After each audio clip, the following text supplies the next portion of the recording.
Anna Martinez clutched her cleaning supplies tighter as she watched the glittering crowd of elite guests fill the marble hallway of the Blackwood mansion. Every diamond necklace worth more than her childhood home, every designer dress that cost what she earned in 6 months, every polished Italian leather shoe seemed to mock her worn uniform and calloused hands. She didn't belong in this world of crystal chandeliers imported from Austria and champagne flutes that cost more than her weekly grocery. Yet here she was, invisible among the powerful, cleaning up after people who earned more in an hour than she made in a year. The irony wasn't lost on her that these same hands they looked down upon were the ones that maintained the pristine environment they took for granted. Hello, before we continue with this story, tell me in the comments where you're listening from. It excites me to imagine all the places these words reach. Now yes, let's return to this story that will change everything you believed about justice and redemption. The Blackwood estate stretched across 15 acres of perfectly manicured gardens in the heart of Beverly Hills, where each hedge was trimmed to geometric perfection and every flower bed was arranged with mathematical precision that spoke of unlimited resources and obsessive attention to detail.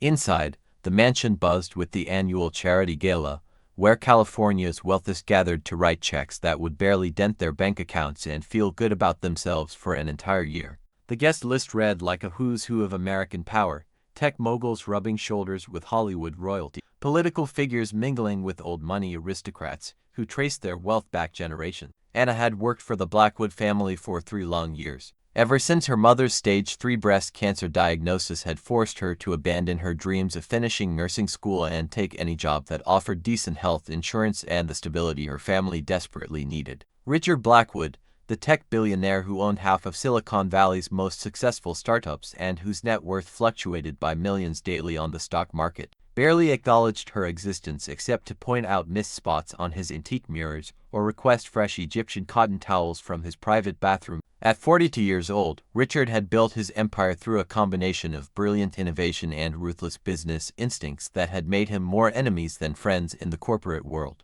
His mansion was a monument to his success, filled with priceless art, rare wines, and the kind of luxury that most people could only imagine. But success had come at a cost that he rarely acknowledged, isolating him from genuine human connection and replacing empathy with efficiency in all his relationships. Tonight felt different though, charged with an electric tension that made Anna's skin prickle with unease as she moved through the familiar rooms that had become her second home. She sensed something in the air as she polished the ornate banister leading to the second floor, a mahogany masterpiece that had been handcrafted in Italy and shipped piece by piece to California at a cost that could have funded a small school. Richard's sister Victoria glided past her like a specter, resplendent in a midnight blue gown that cost more than Anna's annual salary, her neck adorned with sapphires that caught the light with each calculated movement. Victoria Blackwood was 38 years old and had spent her entire adult life living in the shadow of her younger brother's overwhelming success. While Richard built companies and changed industry, Victoria had perfected the art of being professionally beautiful and socially connected. She served on charity boards, organized galas, and maintained the family's social standing, but deep inside she burned with resentment at being seen as merely Richard's decorative sister rather than a person with her own accomplishments. Victoria had always been cold toward the staff, treating them like animated furniture rather than human beings with their own hopes and struggles. But tonight her usual dismissive glances seemed sharper, more calculating, as if she was measuring something Anna couldn't understand.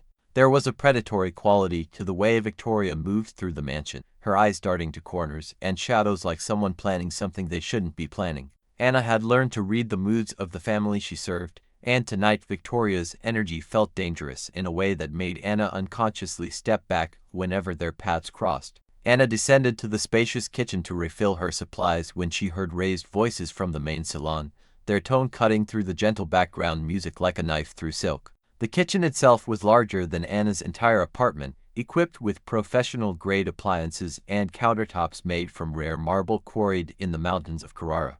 Through the service door's small window, she could see Richard standing in the center of the room like a king holding court, his face flushed with an anger that made his usual business frustrations look like mild annoyance. The guests had formed a semicircle around him, their earlier conversations about stock options and vacation homes dying, as all attention focused on the dramatic scene unfolding. These were people accustomed to watching drama unfold in boardrooms and courtrooms, power players who navigated corporate intrigue and political maneuvering as easily as breathing. But this was different. This was personal and raw and happening in their social sanctuary where such unpleasantness was usually kept carefully hidden behind closed doors. Richard's voice carried across the marble floors with the authority of a man accustomed to being obeyed without question, a voice that had intimidated senators and silenced corporate rivals. The 10-carat diamond necklace that had belonged to his late grandmother, a piece of jewelry worth over $2 million and insured for even more, was missing from the supposedly impregnable safe in his private study. The necklace had been there just hours earlier when he'd shown it to several guests during a private tour of his art collection, but now the safe stood empty, its high-tech locks somehow defeated and its contents vanished without a trace. The necklace itself had a story that made its theft even more personal for Richard. His grandmother had worn it on her wedding day in 1948, had passed it down to Richard's mother, and had been destined for Richard's future wife whenever he finally decided to settle down. It wasn't just expensive jewelry, it was family history, legacy, and the physical embodiment of the Blackwood name's respectability across generations. Anna felt her heart sink as Richard's cold gaze swept across the room and landed on her through the service door window, pinning her in place like a butterfly in a collector's display case. She knew that look, had seen it directed at employees who'd displeased him before, at business rivals who'd underestimated him, at anyone who had dared to challenge his authority or question his judgment. But this was different. This was accusation, judgment, and condemnation all rolled into one terrifying stare that seemed to strip away her humanity and reduce her to nothing more than a convenient scapegoat. The service door burst open as Richard strode into the kitchen with the purposeful gait of a predator who had identified his prey. Followed by his head of security and several guests who seemed eager for drama, their faces bright with the kind of excitement that came from witnessing someone else's downfall. Anna found herself backing against the stainless steel counter, her supplies clattering to the floor,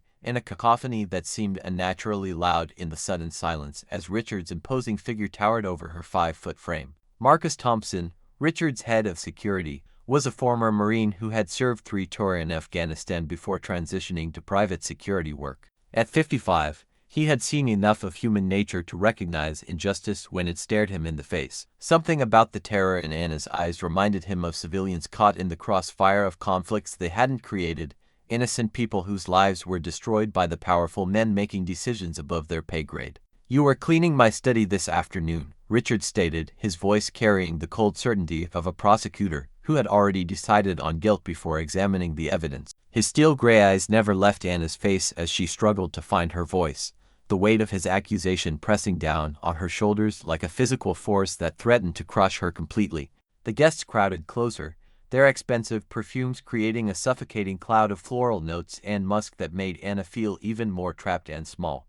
"Yes, sir," Anna managed to whisper, her slight Mexican accent thickening with fear the way it always did when she felt cornered or overwhelmed. "I clean your study every Tuesday and Friday, just like always, just like I have for 3 years. But I never touch your personal things, Mr. Blackwood. You know I follow all the rules exactly. I never even dust inside your desk drawers or go near your safe." Anna's mind raced back to that afternoon, trying to remember every detail of her routine cleanings. She had vacuumed the Persian rug, dusted the bookshelves filled with first editions and business trophies, wiped down the massive mahogany desk where Richard conducted his most important video conference, and cleaned the windows that offered a panoramic view of Los Angeles stretching. She had been careful, methodical, and respectful, the same way she approached every task in the house that had become both her salvation and her prison. Richard's laugh was harsh and mirthless, the sound of a man who had been betrayed so many times that trust had become a luxury he couldn't afford. "Rules?" he repeated, spitting the word like it tasted bitter on his tongue. $2 million worth of my family's jewelry doesn't just disappear into thin air like some magic trick. You are the only staff member with access to that room today, the only person besides family who knew the combination to that safe. Anna's eyes widened in genuine confusion and growing panic. "But Mr. Blackwood, I don't know any combination to any safe. I've never been told any codes or passwords. I wouldn't even know how to open something like that." Her voice was growing stronger with the conviction of truth, but she could see that Richard had already made up his mind and wasn't interested in listening to logic or reason. The crowd of onlookers pressed closer, their faces a mixture of shock, fascination, and the kind of morbid curiosity that drew people to car accidents and public meltdowns. Anna could hear whispers behind manicured hands, See the way they looked at her with a combination of pity and disgust, as if poverty itself was contagious and might somehow contaminate their designer clothes. These people who had never known a day of real struggle, who had never chosen between medicine and groceries or worked double shifts to keep the lights on, were watching her humiliation like it was evening entertainment at the theater. Mrs. Harrison, wife of a pharmaceutical fortune, leaned toward her husband with barely concealed excitement. "I always said you can't trust these people," she whispered just loudly enough for Anna to hear. "They seem so grateful and humble, but given the first opportunity, they'll rob you blind. It's in their nature." Anna felt each whispered word like a physical blow, each sideways glance like a knife cutting away pieces of her dignity. She wanted to scream that she had sacrificed everything for this job, that she worked 16-hour days to afford her mother's treatment, that she had never taken so much as a leftover roll from their kitchen without permission. But she knew that defending herself would only make her look more guilty in their eyes, would confirm their prejudices about defensive criminals and lying staff. Victoria stepped forward from behind her brother, her red lips curved in what might have been sympathy, but felt more like satisfaction to Anna's increasingly paranoid awareness. "Oh, Richard," she said softly, her voice carrying just the right note of reluctant concern mixed with sisterly loyalty. "I hate to say this, I really do, but I did notice her lingering near your study door earlier today. I thought it was odd at the time, but I didn't want to seem suspicious of someone you trust." Anna's world tilted as Victoria's lie hit her like a physical blow that knocked the air from her lungs and left her gasping for breath. She had been nowhere near Richard's study except during her scheduled cleaning time, and Victoria knew it perfectly well. They had barely interacted all evening except for Victoria's usual dismissive nod when Anna had brought fresh orchids to the guest bathroom and Victoria's curt request for a second towel in the powder room. The lie was so casual, so smoothly delivered, that Anna realized this wasn't spontaneous malice but something Victoria had been planning, preparing for, waiting to deploy at exactly the right moment. "That's not true," Anna said, her voice growing stronger despite her fear as maternal instincts kicked in and reminded her that her mother's life depended on her keeping this job and the health insurance that came with it. "Miss Victoria, you know that's not true and you know I would never do something like this. I was cleaning the downstairs bathrooms when you walked by around 2 o'clock. You can check the security cameras. They'll show exactly where I was and when." Anna's mention of the security cameras sent a visible ripple through the assembled guests, and for a moment Richard's certainty seemed to waver. The Blackwood mansion was equipped with one of the most sophisticated surveillance systems money could buy, with cameras covering every public area and most private one. If Anna was telling the truth, the footage would exonerate her completely. If she was lying, it would seal her fate and probably land her in prison. Richard's security chief, Marcus Thompson, stepped forward with what looked like genuine regret on his weathered face that had seen too much violence and injustice in foreign wars to enjoy watching it unfold in civilian life. "The cameras in the study have been down for maintenance since yesterday morning," he said quietly, his voice carrying the weight of a man who understood that timing could be either salvation or damnation. "We're installing an upgraded system next week with facial recognition and motion sensors. I should have mentioned it earlier, but I didn't think it would matter." "How convenient," Richard said, his voice dripping with sarcasm that made Anna flinch as if he had struck her across the face. "The one day my security cameras are down for maintenance, my most valuable piece of jewelry disappears, and the only person who had unrestricted access to my private spaces claims complete innocence. Do you take me for a fool, Anna?" Anna felt tears burning behind her eyes but refused to let them fall. Not here, not in front of these people who already saw her as less than human, as entertainment for their boring lives. She thought of her mother lying in the hospital bed 3 miles away, depending on the health insurance this job provided and the hope that had finally entered her eyes when the new experimental treatment had shown promise after months of conventional therapy had failed. She thought of the medication costs that would bankrupt them without insurance, the specialist appointments that cost more than most people's monthly rent, and the cruel irony that her mother's recovery depended on Anna maintaining her position in a household where she was now being accused of betraying the very trust that made that recovery possible. "Please, Mr. Blackwood," Anna said, her voice steady despite the storm raging inside her chest and the feeling that her entire world was collapsing around her like a house of cards in an earthquake. "I have never stolen anything in my life. My mother raised me better than that, taught me that honesty was more valuable than money and that our reputation was the only thing nobody could take away from me. Check my locker, search my car, go through my apartment if you want." You won't find anything because I didn't take your necklace. I wouldn't even know how to sell something like that if I wanted to. The guests murmured among themselves, some looking increasingly uncomfortable with the public nature of the accusation while others seemed energized by the drama unfolding. Anna recognized several faces from magazines and news programs, powerful people who could destroy her reputation with a single social media post or casual comment at their next social gathering. The thought of her mother seeing her daughter accused of theft on the evening news or trending on Twitter made Anna's stomach churn with dread and nausea. Senator Williams, who had been discussing tax policy with a Supreme Court justice just minutes earlier, moved closer to get a better view of the proceedings. "This is better than Netflix," he murmured to his wife, seemingly oblivious to the fact that Anna could hear every word. "Real-life drama with real consequences. I wonder if she confess or keep lying until the end." Anna heard every cruel word, felt every judgmental stare like acid burning through her carefully maintained composure. These people who had never worked a day of manual labor in their lives, who had never chosen between paying rent and buying medicine, who had never known the exhaustion of working multiple jobs just to survive, were treating her desperate situation like entertainment designed for their amusement. Victoria moved closer to her brother, placing a perfectly manicured hand on his arm in a gesture that looked supportive but felt somehow possessive to Anna's increasingly sensitive awareness. "Perhaps we should handle this privately," she suggested, her voice carrying just enough to sound reasonable while her eyes remained cold and calculating. "For everyone's sake, and especially for the family's reputation." But Richard was beyond reason, his pride and anger feeding off each other like flames consuming oxygen in a confined space. His reputation for decisive action and unwavering judgment was part of his brand, part of what made investors trust him with billions of dollars and competitors fear his next move. To back down now, to show uncertainty or doubt, would be seen as weakness by the very people whose respect and fear had built his empire. "No," he said firmly, his voice carrying to every corner of the kitchen and probably beyond to the guests who had pressed closer to witness the confrontation. "If she's innocent, she has nothing to hide from any of us. Marcus, search her thoroughly. Check every pocket, every fold of clothing, every possible hiding place." The security chief looked genuinely uncomfortable but moved toward Anna with professional efficiency, his movements careful and respectful despite the humiliating nature of his task. Anna submitted to the search with as much dignity as she could muster, raising her arms and standing still while Marcus checked her pockets,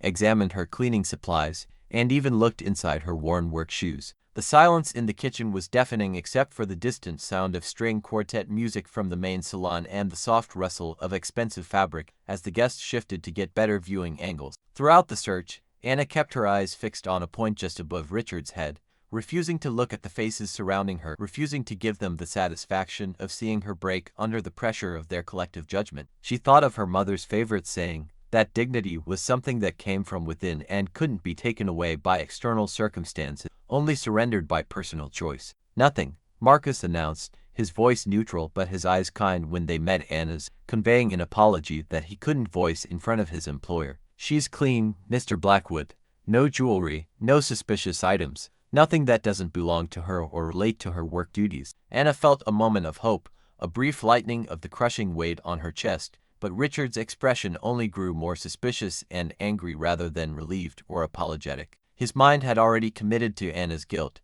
and contradictory evidence was being processed as proof of her cunning rather than her innocence. In his world, problems always had clear solutions and someone was always responsible for failures. The idea that he might be wrong, that his judgment might be flawed, was too threatening to his self-image to consider seriously. "Check her locker then," he ordered, his voice growing harder with each failed search, "and her car. Professional thieves aren't stupid enough to keep stolen goods on their person during a party where they know they might be searched. She's probably already moved it to a safer location." The next 45 minutes passed in a blur of systematic humiliation as Anna was escorted through the mansion to the staff quarters while Marcus searched her small locker that contained nothing but an extra uniform, some personal hygiene items, and a photograph of her mother taken before the cancer had stolen 30 pounds and most of her hair. Then came the walk to the employees' parking area, where Anna's 15-year-old Honda Civic sat among the luxury vehicles belonging to the catering staff and private security team. The search of her car was particularly degrading because it happened in full view of the valets and catering staff who worked these events regularly. Anna watched their faces as Marcus went through her glove compartment, under her seats, and even checked her spare tire, seeing pity mixed with relief that they weren't the ones under suspicion. Word would spread through the service industry network before morning, and Anna knew that regardless of the outcome, her reputation would be permanently damaged by association with tonight's events. Each empty search seemed to make Richard more certain of Anna's guilt rather than less, as if her innocence was somehow further proof of her cunning and premeditation. His business mind was accustomed to complex schemes and elaborate deception, deals that looked simple on the surface but hid layers of strategic maneuvering underneath. The idea that a simple theft might have a simple explanation, or that he might be completely wrong about the perpetrator, didn't fit his sophisticated worldview.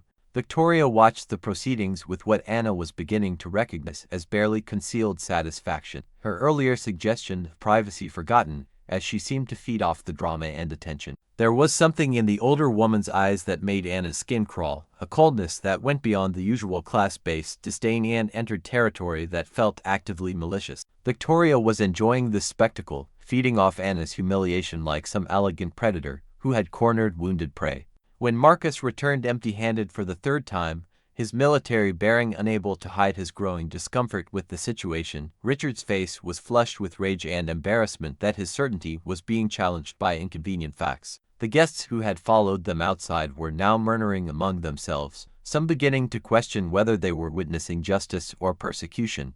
The excitement that had initially drawn them to the drama was curdling into something that made them uncomfortable, forcing them to confront their own prejudices and assumptions. "Fine," Richard announced to the gathered crowd, his voice carrying the finality of a judge pronouncing sentence. "Call the police. Let them search her apartment and investigate this properly, with the resources and authority I apparently lack. I won't be made a fool of in my own home by someone I trusted with access to my private spaces." Anna felt her legs give out as she sank into a nearby chair that had been placed in the parking area for the valet's use, the full reality of the situation hitting her like a truck running a red light at full speed. Even if the police found nothing, even if she was eventually cleared of all charges, the accusation alone would destroy everything she had worked to build. No other wealthy family would hire someone who had been accused of theft, regardless of the eventual outcome. Her mother's treatment would have to be abandoned just when it was showing the first signs of success. Their small apartment would be lost when Anna couldn't make rent without steady employment. Everything they had sacrificed for, everything they had hoped for, would crumble because of one man's pride and his sister's mysterious malice. But Marcus, who had served in the military before joining Richard's security team and had seen enough injustice to last several lifetimes, had developed instincts that were screaming at him that something about this entire situation was fundamentally wrong. The young woman before him reminded him of his own daughter, hardworking and honest, trying to build a life against impossible odds in a system designed to keep people like her invisible and powerless. His military training had taught him to look beyond the obvious, to question assumptions, and to gather all available intelligence before making tactical decisions. "Mr. Blackwood," Marcus said carefully, choosing his words with the precision of someone who understood that careers and lives hung in the balance of the next few minutes, "I'd like to review all the other security footage before we involve the police and make this a criminal matter." The cameras in the study were down for maintenance, but the hallway cameras and the ones covering the safe room entrance were operational all day. "If we're going to destroy someone's life, we should at least be certain we're destroying the right person's life." Richard waved his hand dismissively, his impatience evident in every gesture, as he checked his platinum watch and calculated how much longer this distraction would keep him from networking with his influential guests. "Fine, but make it quick. I want this matter resolved tonight so we can all move on. I have a conference call with Tokyo in 2 hours and a board meeting first thing in." Marcus disappeared into Richard's private office where banks of high-definition monitors displayed feeds from dozens of cameras positioned throughout the estate like an electronic nervous system. Anna sat in her chair, surrounded by hostile faces and crushing silence, praying for a miracle that seemed impossible while fighting the despair that threatened to drown her completely. The weight of collective judgment pressed down on her from all sides, making it hard to breathe in the warm California evening. Victoria had moved to stand beside her brother, one hand resting on his shoulder in a gesture that looked supportive but felt somehow possessive, like she was claiming ownership of his anger and using it for purposes Anna couldn't understand. There was something in Victoria's posture, a tension that didn't match her calm expression, that made Anna study her more carefully despite her own desperate situation. 25 minutes later, Marcus emerged from the office with an expression Anna couldn't read, his military bearing somehow both professional and profoundly. He walked straight to Richard with purposeful strides, leaned down, and whispered something in his ear that made the billionaire's face go completely white, all the anger draining out of it to be replaced by shock and something that might have been horror. Richard's eyes flew to his sister with a look of disbelief and betrayal that was painful to witness, and Anna watched as something shifted in the air between them, some unspoken communication that changed the fundamental dynamics of everything that was happening.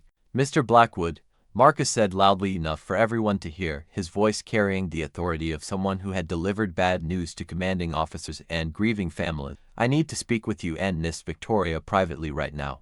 There are things we need to discuss before this goes any further." The crowd of guests sensed something dramatic was about to unfold, their earlier entertainment taking a darker that made some of them exchange uncomfortable glances. Richard's security team efficiently ushered them back toward the main salon with promises that refreshments were being served and that the evening's excitement would resume shortly. Anna remained in her chair, forgotten for the moment, but somehow sensing that the storm that had been building around her was about to break in a completely different direction. Through the partially open door of Richard's office, Anna could hear raised voices escalating in intensity and emotional temperature. Victoria's tone was becoming shrill and defensive while Richard's voice grew colder and more controlled in the way that made his business enemies fear him most. Marcus's calm baritone provided a steady counterpoint to the family drama unfolding, his military training helping him maintain professionalism even as he delivered information that was clearly destroying relationships and shattering assumptions. Anna couldn't make out specific words, but the emotional content was unmistakable. Betrayal, denial, fury, and desperation all mixed together in a toxic cocktail that seemed to poison the air around Richard's office. She could hear something that sounded like Victoria sobbing, then Richard's voice raised in what might have been the angriest tone Anna had ever heard from him, followed by Marcus's measured responses that seemed to be providing evidence rather than opinions. When the office door finally opened after what felt like hours, but had probably been less than 30 minutes, Victoria emerged first, her face flushed and her earlier composure completely shattered like expensive crystal hitting marble floors. Her hands were shaking as she clutched a small velvet jewelry box, the same distinctive burgundy box Anna had seen Richard show to guests earlier that evening when he was proudly displaying his grandmother's legendary necklace. Victoria's eyes were wild with something that looked like panic mixed with the desperate fury of someone whose carefully constructed world was collapsing in real time.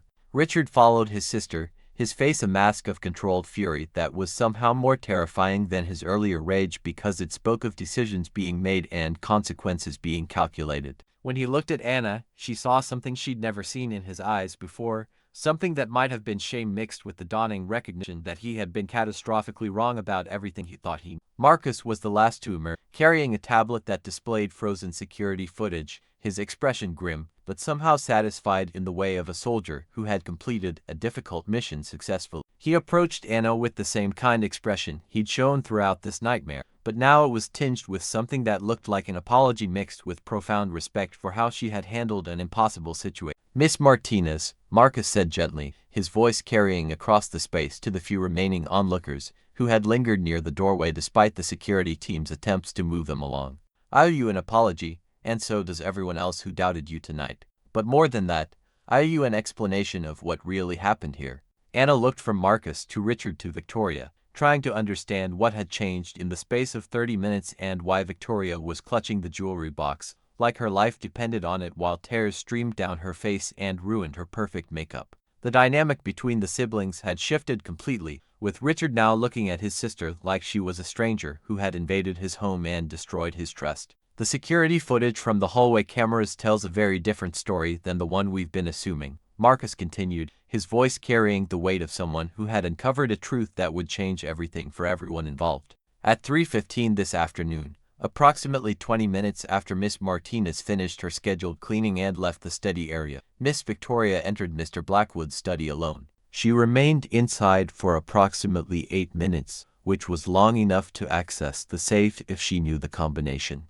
Anna felt the world tilt again, but this time in the opposite direction, like a seesaw that had suddenly shifted to dump her oppressor instead of her. Victoria had been in Richard's study after Anna had left. Victoria had known the safe combination that Anna had never been told, and Victoria had stood by and watched as Anna was publicly humiliated and accused of theft based on lies and assumptions. The camera positioned at the garden entrance shows Miss Victoria placing something small but clearly valuable in the trunk of her silver Mercedes at 4:30. Shortly before the guests began arriving for tonight's gala, Marcus continued relentless, his military precision making each fact land like ammunition in a carefully planned assault. When I confronted her with this evidence just now, she became extremely upset and eventually admitted to taking the necklace. She then retrieved this from her vehicle.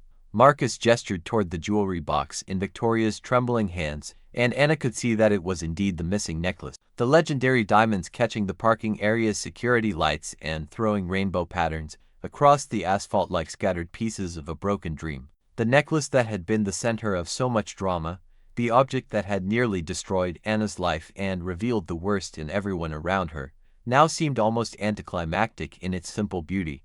But why? Anna heard herself asking, her voice barely a whisper, as she struggled to process the complete reversal of everything she thought she understood about these events. Why would she do this to me? What did I ever do to deserve something like this? Victoria's sob was broken and ugly, nothing like her usual refined manner that had been carefully cultivated through decades of finishing schools and etiquette lessons. The sound was raw and human in a way that made everyone present uncomfortable because it stripped away the polished veneer and revealed the desperate, damaged person. She had spent her entire adult life living in her brilliant brother's shadow, watching him build an empire while she contributed nothing but social connections and party planning skills that anyone with enough money could hire professionals to handle better. The family money that funded her lifestyle came with constant reminders of her dependence, constant comparisons to Richard's achievements, constant questions about when she would find her own purpose and stop being a beautiful ornament in the Blackwood family display. Every charity board position was secured through Richard's influence, every social invitation came because of his status, every relationship was filtered through people's desire to get closer to his power and wealth. Victoria had taken the necklace not to sell it or profit from it, but to hurt Richard in the way he had hurt her for years through his casual dismissal of her contributions and his obvious disappointment in her lack of ambition or achievement. She had planned to hide it for a few days, let him worry and rage and feel the helplessness she felt every day, then return it with some story about finding it in an unexpected place. But when the accusation had fallen on Anna, when Richard had immediately assumed the working-class Latino woman was the obvious culprit, Victoria had seen an opportunity to shift blame away from the family entirely and let some poor cleaning woman take the fall for her moment of vindictive stupidity. She had watched Anna's world collapse and felt nothing but relief that the spotlight was off her, that someone else would pay the price for her action. "I didn't mean for it to go this far," Victoria whispered, her voice broken and barely audible, as she struggled to explain the inexplicable. "I just wanted him to feel what it was like to lose something precious, to feel helpless and angry and out of control the way he makes me feel every day. But when he accused her, I thought maybe it would just blow over. Maybe she would quit and find another job and nobody would have to know the truth." The casual cruelty of Victoria's reasoning hit everyone present like a physical blow. She had been willing to destroy Anna's life, to send an innocent woman to prison, to devastate a family already struggling with medical bills and uncertain futures, all to avoid taking responsibility for her own actions and to protect her comfortable lifestyle from the consequences of her vindictive choices. Richard stared at his sister as if seeing her clearly for the first time, recognizing that the woman he had protected and supported for decades was capable of a callousness that shocked him even with his cynical view of human nature. The sister he had defended in board meetings and social situations, whose lifestyle he had funded without question, had been willing to sacrifice an innocent woman's future to protect her own reputation. Now, faced with the evidence and her brother's cold fury, Victoria's carefully constructed life was crumbling around her like a sandcastle hit by an unexpected wave. The guests who remained had heard everything, their shocked whispers already beginning to spread the story beyond the confines of the Blackwood estate. By tomorrow morning, every gossip column and social media influencer in California would know that Victoria Blackwood had tried to frame an innocent woman phone theft, that she had lied with casual ease, and that she had shown no remorse until confronted with undeniable proof. Richard took the jewelry box from his sister's hands with movements that were mechanical and precise, his business mind already calculating the damage control necessary to protect his company's reputation from association with Victoria's action. But when he looked at Anna, she saw something in his eyes she'd never seen before, genuine remorse mixed with a recognition of her humanity that had been absent for the 3 years she'd worked in. "Miss Martinez," Richard said, and his voice was different now, stripped of its usual commanding authority and replaced with something that sounded almost vulnerable. "I owe you an apology that no words can adequately express. I have wronged you in the worst possible way, allowed my assumptions and prejudice to cloud my judgment, and I will spend whatever time necessary making this right." Anna stood up slowly, her legs still shaky from the emotional whiplash of the last 2 hours, but her spine straight with the dignity she had maintained throughout the ordeal. Part of her wanted to scream, to rage at the man who had been willing to destroy her life based on nothing but suspicion and social prejudice, to make him feel some fraction of the terror and humiliation she had in. But another part of her, the part her mother had carefully nurtured with stories of forgiveness and grace, recognized that Richard's apology was genuine and that his own world had been shattered by his sister's betrayal in ways he was still processing. The guests who had witnessed her public humiliation were now witnessing her vindication, but Anna found she didn't care about their opinions, and these people who had watched her degradation like entertainment, who had whispered cruel assumptions and made jokes about her desperation, weren't worth her emotional energy. What mattered was that the truth had emerged from the darkness where Victoria had tried to bury it, that her mother's treatment could continue without interruption, that her own integrity had been restored not just in Richard's eyes but in her own heart. Victoria had disappeared during Anna's moment of reflection, slipping away like the coward she had revealed herself to be, unable to face the consequences of her actions or look Anna in the eyes after the depth of her betrayal had been exposed. Anna would later learn that Victoria had checked into an exclusive private rehabilitation facility in Malibu, claiming nervous exhaustion and emotional breakdown to explain her sudden withdrawal from society. The society pages would speculate about her condition for weeks, creating elaborate theories about stress and family pressure, but Anna would never see her again. Richard asked Anna to stay after the last guests had departed and the catering staff had finished cleaning up the remnants of what was supposed to have been a triumphant evening.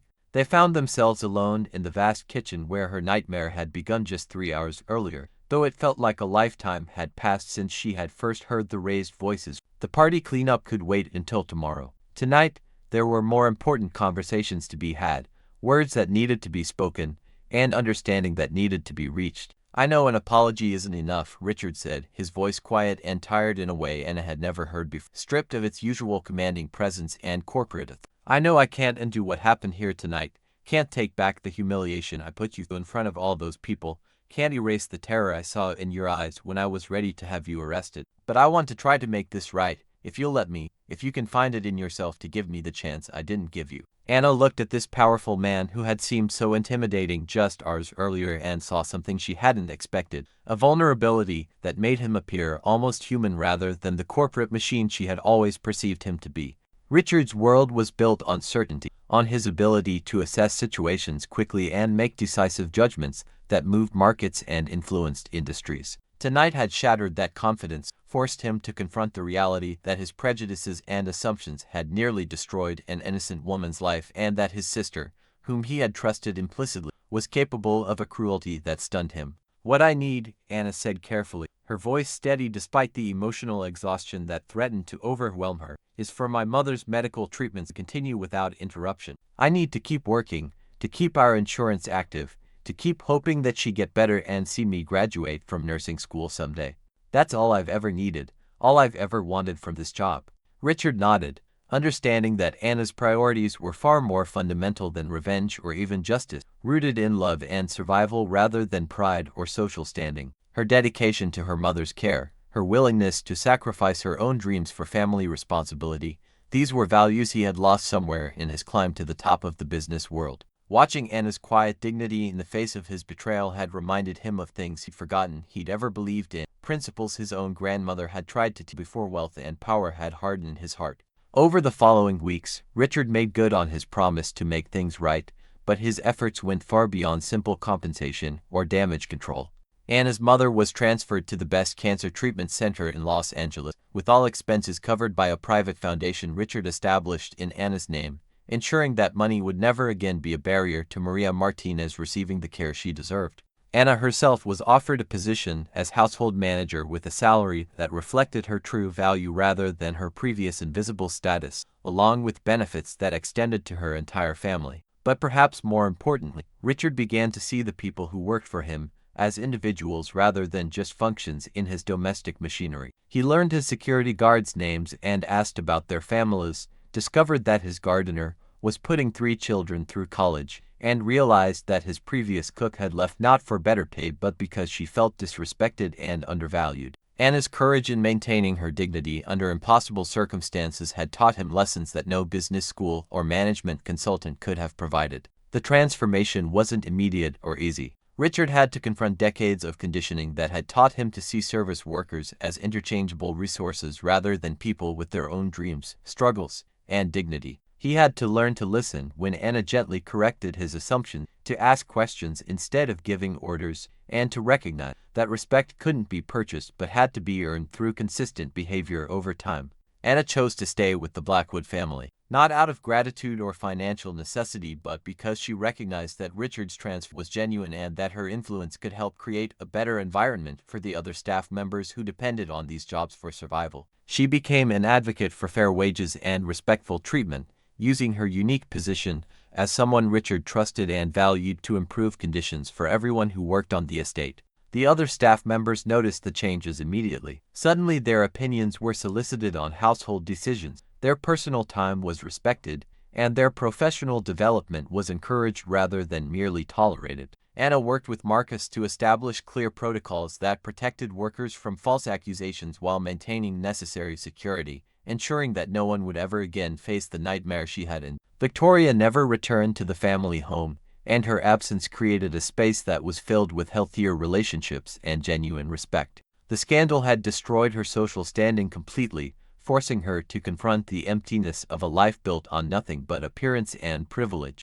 Anna heard through Marcus that Victoria had eventually moved to a small town in Oregon, where she worked at a local charity focused on helping families dealing with medical crises, perhaps finding some small redemption in service to others who faced the kind of struggles she had once dismissed as irrelevant. 6 months after that terrible night, Anna stood in the same kitchen where she had been falsely accused, but now she was preparing for her mother's homecoming celebration after months of successful treatment that had put the cancer into complete remission.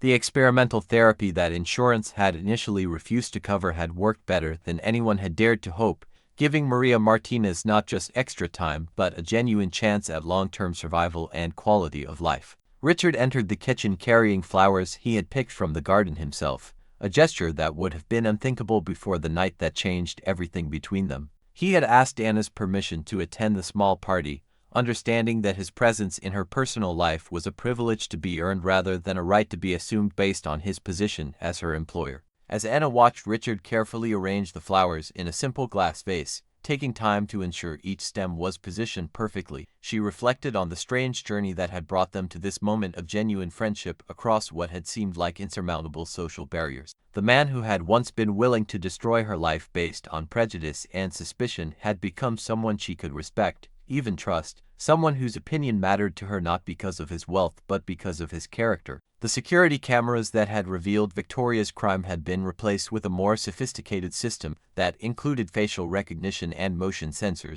but Anna knew that the most important changes couldn't be captured by any camera or surveillance equipment. Richard's heart had been changed by witnessing the consequences of his own prejudices, and that transformation had rippled outward to touch every aspect of life in the Blackwood household and beyond. When Maria Martinez walked into that kitchen for the first time, supported by her daughter, but strong enough to stand on her own after months of treatment and recovery, she saw immediately what Anna had been trying to tell her in their daily phone calls. This wasn't just a workplace anymore, it was a community built on mutual respect and genuine care, a place where her daughter was valued for her contributions and treated with the dignity every person deserved. Richard greeted Maria with the same courtesy he would have shown any honored guest, but Anna could see the nervousness in his eyes as he struggled to find the right words. He understood that Maria's opinion mattered more than any business deal or social connection, because her approval would mean that Anna could be truly happy in her work rather than simply grateful for employment. The evening passed quietly, filled with laughter and stories and the simple pleasure of people who had found their way to friendship across the barriers of class and culture that society tried to convince them were insurmountable. Anna's mother shared tales of her daughter's childhood determination and academic excellence, while Richard spoke about Anna's suggestions for improving staff working conditions and her insights into creating a more respectful household environment. As Anna tucked her mother into the guest room, Richard had insisted on preparing with the finest linens and every comfort he could think of. She felt a contentment she hadn't experienced since before her mother's diagnosis first turned their world upside down. Maria held her daughter's hand and whispered that she was proud not just of Anna's strength during the crisis, but of the grace she had shown in helping her former accuser become a better person. Later, as she walked through the quiet mansion, turning off lights and setting the security system that now included cameras positioned to protect workers as much as property, Anna passed the portrait of Richard's grandmother wearing the famous diamond necklace. The painting had been rehung in the main hallway, but now Anna saw it differently. Instead of a symbol of wealth and privilege that excluded people like her, she saw a reminder of the night that had revealed everyone's true character under pressure. The necklace itself had been donated to a museum specializing in jewelry with historical significance, with the proceeds from its insurance valuation going to a fund that provided healthcare assistance to families dealing with serious illness. Richard had made the donation in Anna's name, but she had asked that it be anonymous because the recognition didn't matter to her as much as knowing that other families wouldn't have to choose between medical care and financial survival the way hers had for so many terrifying months. Standing in the grand foyer, where she had once felt so out of place and invisible, Anna realized that she had found something she hadn't been looking for when she first took this job out of desperation. Not just security or respect or even friendship, but a sense of purpose that went beyond her own survival and extended to improving conditions for others who found themselves in similar situations. The girl who had clutched her cleaning supplies and tried to remain invisible had become a woman who used her voice to advocate for dignity and fairness. The marble floors still gleamed with the same perfection, the crystal chandeliers still cast rainbow patterns on the walls, and the mansion still stood as a monument to wealth and power that few people would ever experience. But now it also stood as proof that people could change when confronted with the consequences of their action, that truth could triumph over prejudice when someone had the courage to seek it, and that dignity could be maintained even in the darkest moments when everything seemed lost. As Anna climbed the stairs to her own small apartment above the garage, she thought about the letter she had received that morning from another wealthy family looking for household staff. They had specifically requested someone with Anna's reputation for integrity and professionalism. Word having spread through the network of domestic workers about the young woman who had maintained her dignity under impossible circumstances and somehow transformed her employer in the process. Anna had declined the job offer without hesitation, not because she couldn't imagine leaving the Blackwood estate, but because she had found something here worth staying for, something worth protecting and nurturing. Richard had kept his promise to make things right, but more than that, he had become the kind of employer she could respect and the kind of friend whose growth she could witness and support. From her apartment window, Anna could see the lights of Los Angeles stretching out toward the Pacific Ocean, millions of points of light representing millions of lives, each with their own struggles and dreams and hopes for something better. Somewhere in those lights were other families struggling with illness and poverty, other young women working jobs that barely covered their basic needs, other employers who saw their staff as invisible and disposable rather than as human beings deserving of respect. Anna's story had become something larger than her own experience of injustice and vindication. The night Richard had falsely accused her, and the way the truth had eventually emerged through persistence and integrity, had been covered by local news stations and picked up by social media influencers who recognized the universal themes of dignity, prejudice, and redemption. The response had surprised everyone involved with its intensity and reach. Thousands of people had shared their own stories of workplace injustice, of being judged by their economic status rather than their character, of having their dignity stripped away by people with power who couldn't see past their own assumptions and prejudice. But there had also been stories of employers who had recognized their own biases and worked to change, of working relationships built on mutual respect,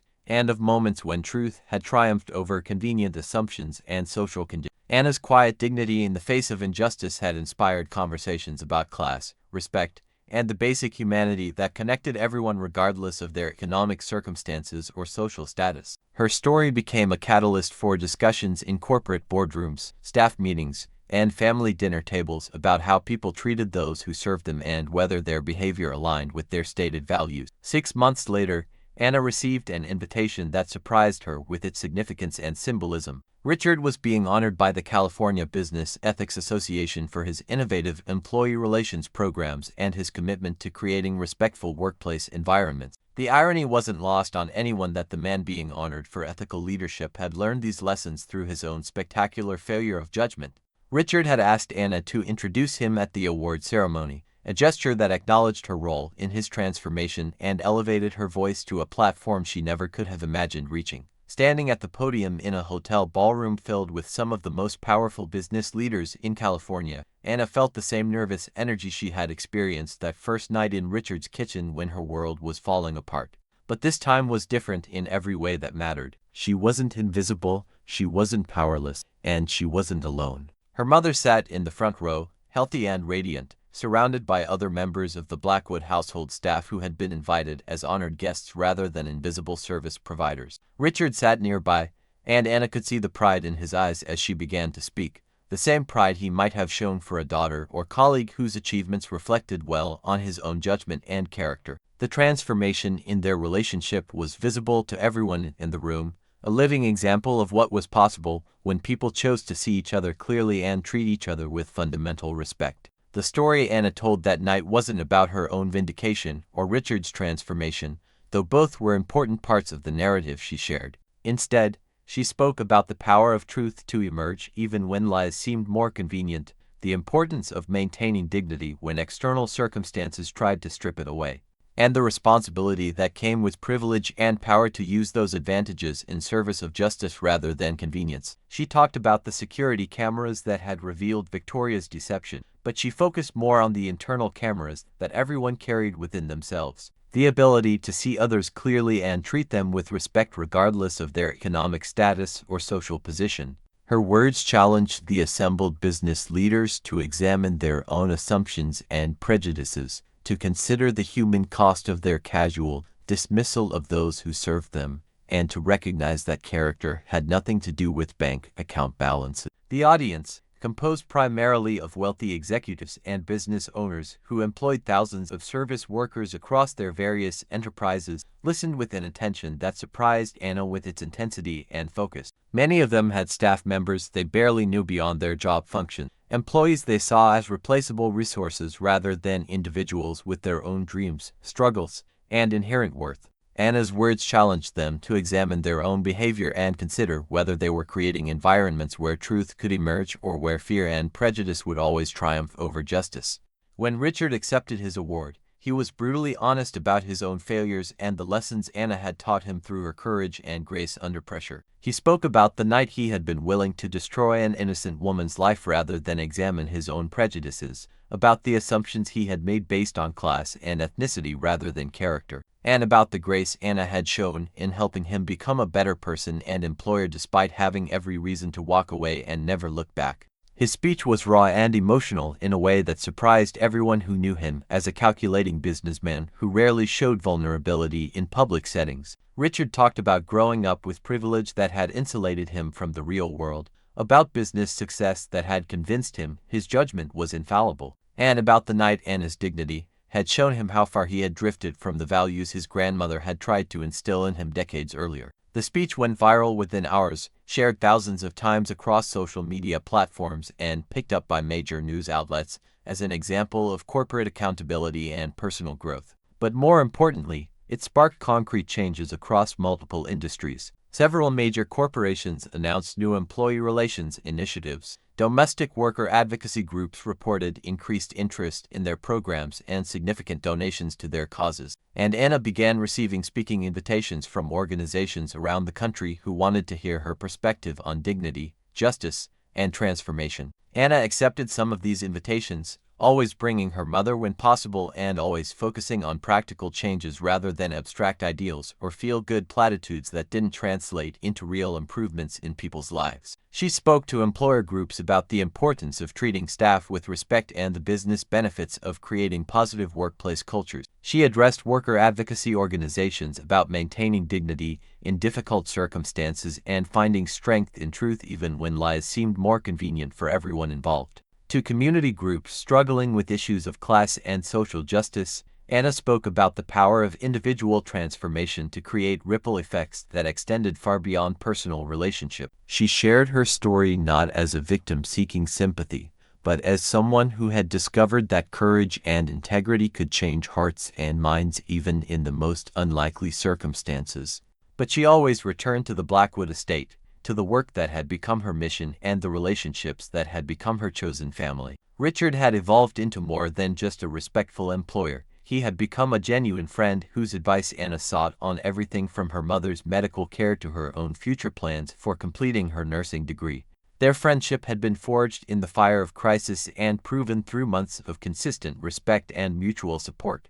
A year after the night that had changed everything, Anna stood once again in the kitchen where her nightmare had begun. But now the space held completely different energy and meaning. The room was filled with staff members and their families, friends from the community, fellow students from the nursing program Anna had been able to resume, and even some of the guests from that fateful night who had recognized their own failures and wanted to be part of something better. They were celebrating the first anniversary of what they had come to call Truth Night, not because Anna's vindication was something to celebrate, but because the commitment to creating workplaces where everyone could maintain their dignity had become an ongoing mission that extended far beyond the Blackwood household. The anniversary had become a reminder that truth required constant vigilance and that respect had to be actively maintained rather than passively assumed. The celebration wasn't just about Anna's personal story or even Richard's transformation from prejudiced employer to respectful friend. It was about the broader commitment to create environments where truth mattered more than convenient assumption, where respect flowed in all directions regardless of economic circumstances, and where people were judged by their character rather than their bank account balances or social connection. Richard spoke briefly during the celebration, acknowledging the changes that had taken place not just in his household but in his heart and his understanding of leadership and responsibility. He thanked Anna for her patience with his learning process, her willingness to help him become someone worthy of respect rather than just fear, and her grace in turning a moment of crisis into an opportunity for growth and positive change. Victoria's name wasn't mentioned during the celebration, but her absence was felt like a shadow that reminded everyone present of how quickly lives could be destroyed by prejudice and false accusation. Her story had become part of the larger narrative about redemption and second chances, as reports indicated she was building a new life focused on genuine service rather than social status, working with families facing medical crises and learning firsthand about the struggles she had once dismissed as irrelevant to her privileged existence. As the evening wound down and guests began to leave, carrying with them renewed commitments to examine their own behavior and treat others with dignity, Anna found herself once again alone in the kitchen with Richard. The man who had once towered over her with accusation and judgment now sat across from her as an equal, someone whose opinion she valued and whose friendship she treasured, someone who had proven that growth and change were possible even for those who seemed most set in their way. "We've come a long way from that first night," Richard said, his voice carrying amazement at the journey they had traveled together and the friendship that had emerged from what could have been permanent enmity and distrust. "I keep thinking about how close I came to destroying not just your life, but my own soul in the process." Anna smiled, thinking of all the changes that had rippled out from one terrible night when truth had seemed impossible and justice had felt like a distant dream that would never reach people like her. The security cameras had captured Victoria's deception, but the more important revelations had happened in people's hearts as they confronted their own prejudices and chose to change their behavior and assumptions. "Sometimes the most beautiful stories begin with the darkest moments," Anna replied, her voice carrying the wisdom earned through experience and suffering transformed into strength. "Sometimes we have to lose everything we thought we knew about ourselves and others before we can find what really matters and build something better on the ruins of our assumptions." Outside, the lights of Los Angeles stretched toward the horizon like a galaxy of possibilities, each point of light representing a life, a story, a possibility for truth and transformation. Anna knew that somewhere in those lights were other people facing their own dark nights of false accusations and social prejudice, other stories of injustice waiting for resolution, other hearts ready to be changed by courage and grace if someone had the strength to speak truth in the face of overwhelming opposition. The diamond necklace that had started it all was now part of a museum display about the power of truth to transform lives and relationships. Visitors read the story of the false accusation, the security camera revelation that had overturned assumptions, and the unlikely friendship that had been built from the ashes of prejudice and mistrust. But the real transformation couldn't be displayed in any museum case or captured in any photograph. It lived in the hearts of people who had chosen to see each other clearly and treat each other with dignity regardless of social status or economic circumstances. Anna Martinez had entered the Blackwood mansion 3 years earlier as an invisible cleaning woman desperate to keep her job and her mother's health insurance, willing to endure any humiliation to maintain the financial stability that meant the difference between life and death for the person she loved most. She had survived false accusation, public humiliation, and the very real threat of losing everything she had worked for and sacrificed to achieve. But more than surviving, she had emerged as someone whose voice carried weight in discussions about dignity and justice, whose story inspired changes in corporate policies and personal behavior, and whose quiet strength had transformed not just her own life but the lives of everyone around her. The truth that had seemed so fragile when faced with wealth and power had proven stronger than lies, stronger than prejudice, and stronger than the social barriers that tried to keep people in their assigned places. The story that had begun with tears and terror in a mansion kitchen had become one of triumph and transformation that reached far beyond the walls of any single household. And as Anna turned off the lights in the kitchen where it had all unfolded, she carried with her the knowledge that truth, however delayed or buried, would always find its way to the surface when someone had the courage to seek it, and that dignity, once truly claimed, could never be taken away by external circumstances or other people's failures to recognize it. Thank you for being here with me today. If this story touched your heart, please give it a like and share it with someone special. And don't forget, subscribing is completely free, just one click, and you'll always have a place in our family of stories. See you in the next one.